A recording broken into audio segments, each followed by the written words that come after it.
Hi, ಎಲ್ಲರಿಗೂ ನಮಸ್ಕಾರ. Patel cooking ಹೌಸ್ಗೆ ಸ್ವಾಗತ.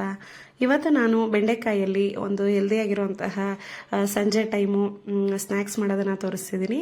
ಬೆಂಡೆಕಾಯಿಯಲ್ಲಿ ಮಾಡುವಂತಹ ಬೆಂಡಿ ಕುರ್ಕುರಿ ಅಂತ ಹೇಳಿ. ನೋಡಿ, ಬೆಂಡೆಕಾಯಿನ ನಾನಿಲ್ಲಿ ಒಂದು 1/4 kg ಅಷ್ಟು ತಗೊಂಡು ಈ ರೀತಿ ಕಟ್ ಮಾಡ್ಕೊಂಡು ತಗೊಂಡಿದ್ದೀನಿ. ಅದನ್ನು ಒಂದು ಬೌಲಿಗೆ ಹಾಕೋತಾ ಇದ್ದೀನಿ.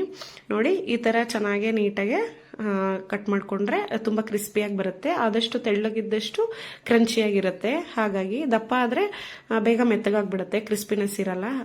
ಆದಷ್ಟು ತೆಳ್ಳಗೆ ಕಟ್ ಮಾಡ್ಕೊಳ್ಳಿ. ನಂತರ ನಾನಿಲ್ಲಿ 1.5 ಟೀ ಸ್ಪೂನ್ ಅಷ್ಟು ಅಚ್ಕಾರದ ಪುಡಿ ಹಾಕಿದ್ದೀನಿ. ಮತ್ತೆ ಒಂದು ಅರ್ಧ ಟೀ ಸ್ಪೂನ್ ಅಷ್ಟು ಅರಿಶಿನ ಪುಡಿ ಸೇರಿಸ್ಕೊತಾ ಇದ್ದೀನಿ. ನಂತರ ಇದಕ್ಕೆ ನಾನಿಲ್ಲಿ ಒಂದು 1/4 ಟೀ ಸ್ಪೂನ್ ಅಷ್ಟು ಧನಿಯಾ ಪುಡಿ ಸೇರಿಸ್ಕೊತಾ ಇದ್ದೀನಿ. ನಂತರ ಇದಕ್ಕೆ ಒಂದು 1/4 ಟೀ ಸ್ಪೂನ್ ಅಷ್ಟು ಗರಂ ಮಸಾಲ ಹಾಕೊಳ್ಳಿ. ನಂತರ ಇದಕ್ಕೆ ನಾನು ರುಚಿಗೆ ತಕ್ಕಷ್ಟು ಉಪ್ಪನ್ನ ತಗೊಂಡಿದ್ದೀನಿ. ನಾನಿಲ್ಲಿ ಒಂದು ಅರ್ಧ ಟೀ ಸ್ಪೂನ್ ಅಷ್ಟು ಉಪ್ಪನ್ನ ತಗೊಂಡಿದ್ದೀನಿ. ನಂತರ ಇದು ಬೈಂಡಿಗೆಗೋಸ್ಕರ ಹಿಟ್ಟು, ಕಡಲೆಬೇಳೆ ಹಿಟ್ಟು ವಡೆ ಎಲ್ಲ ಮಾಡ್ತೀವಲ್ಲ, ಅದು ಒಂದು ಅರ್ಧ ಬೌಲಷ್ಟು, ಮತ್ತು ಅಕ್ಕಿ ಹಿಟ್ಟು ಒಂದು 1/4 ಬೌಲಷ್ಟು ತಗೊಳ್ಳಿ. ನಂತರ ಇದಕ್ಕೆ 1 ಟೀ ಸ್ಪೂನ್ ಅಷ್ಟು ಹಸಿ ಶುಂಠಿ ಮತ್ತು ಬೆಳ್ಳುಳ್ಳಿ ಪೇಸ್ಟನ್ನ 1 ಟೀ ಸ್ಪೂನ್ ಅಷ್ಟು ತಗೊಂಡು ಒಂದ್ಸಲಿ ಹಾಗೆ ಡ್ರೈಯಾಗಿ ಸ್ಪೂನಲ್ಲಿ ಮಿಕ್ಸ್ ಮಾಡ್ಕೋತಾ ಇದ್ದೀನಿ. ಅದೆಲ್ಲ ಸ್ವಲ್ಪ ಮಿಕ್ಸ್ ಆಗಲಿ ಅಂತ ಹೇಳಿ.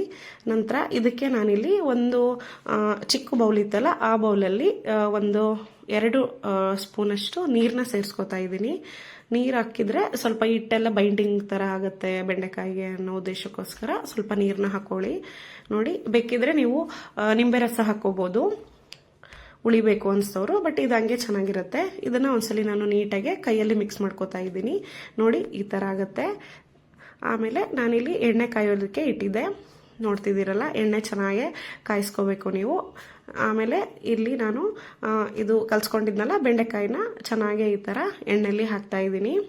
ನೋಡಿ, ಈ ಥರ ಚೆನ್ನಾಗಿ ಇದನ್ನೇನು ಮುಟ್ಟಕ್ಕೆ ಹೋಗಬೇಡಿ. 1-2 ನಿಮಿಷದವರೆಗೂ ಹಾಕಿ ಹಾಗೆ ಬಿಡಬೇಕು, ಇಲ್ಲಾಂದರೆ ಅದು ಹಿಟ್ಟೆಲ್ಲ ಬಿಚ್ಕೊಂಡ್ಬಿಡುತ್ತೆ. ನೋಡಿ, ಈ ಥರ ಸ್ವಲ್ಪ ಮೀಡಿಯಂ ಫ್ಲೇಮಲ್ಲೇ ಚೆನ್ನಾಗಿ ಕರ್ಕೋಬೇಕು ನೀವು ಇದನ್ನು. ನೋಡಿ, ನಂತರದಲ್ಲಿ ನೀವು ಸ್ವಲ್ಪ ಈ ಥರ ಮಿಕ್ಸ್ ಮಾಡ್ಕೊಳ್ಳಿ 1-2 ನಿಮಿಷ ಆದಮೇಲೆ. ನೋಡ್ತಿದ್ದೀರಲ್ಲ, ಈ ಥರ ಮೀಡಿಯಂ ಫ್ಲೇಮಲ್ಲಿ ಕರ್ಕೊಂಡ್ರೆ ಸಾಕಾಗುತ್ತೆ. ಇದು ಚೆನ್ನಾಗಿ ಒಂದು 5ರಿಂದ 8 ನಿಮಿಷದವರೆಗೂ ಚೆನ್ನಾಗಿ ಫ್ರೈ ಮಾಡ್ಕೊಂಡ್ರೆ ಸಾಕು. ಚೆನ್ನಾಗಿ ಕ್ರಿಸ್ಪಿಯಾಗಿರುತ್ತೆ. ನೀವು ತುಂಬ ಹೈ ಫ್ಲೇಮಲ್ಲಿ ಇಟ್ಕೊಂಡ್ರೆ ಬೇಗ ಸೀದೋಗ್ಬಿಡುತ್ತೆ, ಬೆಂಡೆಕಾಯಿ ಎಲ್ಲ ಕರ್ರಗಾಗ್ಬಿಡುತ್ತೆ. ಹಾಗಾಗಿ ನೋಡಿ, ಈ ಥರ ಚೆನ್ನಾಗಿ ನೀವು ಕರ್ಕೋಬೇಕು. ಬೆಂಡೆಕಾಯಿ ಈ ಥರ ಎಣ್ಣೆಯಲ್ಲಿ ಕರೆದಿರೋ ರೆಸಿಪಿ ಎಲ್ಲ ಯಾರ್ಯಾರಿಗೆ ಇಷ್ಟ ಕಮೆಂಟಲ್ಲಿ ತಿಳಿಸಿ. ಮತ್ತು ಬೆಂಡೆಕಾಯಿಂದ ಯಾವ್ಯಾವ ಥರ ಹೊಸ ಥರ ರೆಸಿಪಿನ ಟ್ರೈ ಮಾಡ್ಬೋದು ಅನ್ನೋದನ್ನು ನೀವು ಟ್ರೈ ಮಾಡಿದ್ದೀರಾ ಅದನ್ನೆಲ್ಲ ತಿಳಿಸಿ. ನೋಡ್ತಿದ್ದೀರಲ್ಲ, ಈ ಥರ ಚೆನ್ನಾಗಿ ನಾನು ಕರ್ಕೋತಾ ಇದ್ದೀನಿ. ಇಷ್ಟ ಆದರೆ ಸಾಕಾಗತ್ತೆ.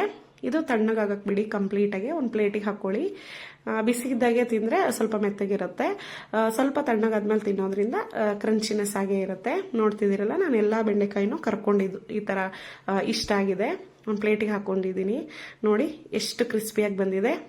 ತುಂಬ ಚೆನ್ನಾಗಾಗಿತ್ತು, ರುಚಿನೂ ತುಂಬ ಚೆನ್ನಾಗಿತ್ತು. ಮಕ್ಕಳಿಗೆ ಈ ಥರ ಮಾಡಿಕೊಡಿ, ತುಂಬ ಚೆನ್ನಾಗಿರುತ್ತೆ. ದೊಡ್ಡವ್ರಿಗೂ ಇಷ್ಟ ಆಗುತ್ತೆ. ನನ್ನ ರೆಸಿಪೀಸ್ ಎಲ್ಲ ನಿಮಗೆ ಇಷ್ಟ ಆದರೆ ಸಬ್ಸ್ಕ್ರೈಬ್ ಮಾಡಿ. Thanks for watching. ಓಕೆ.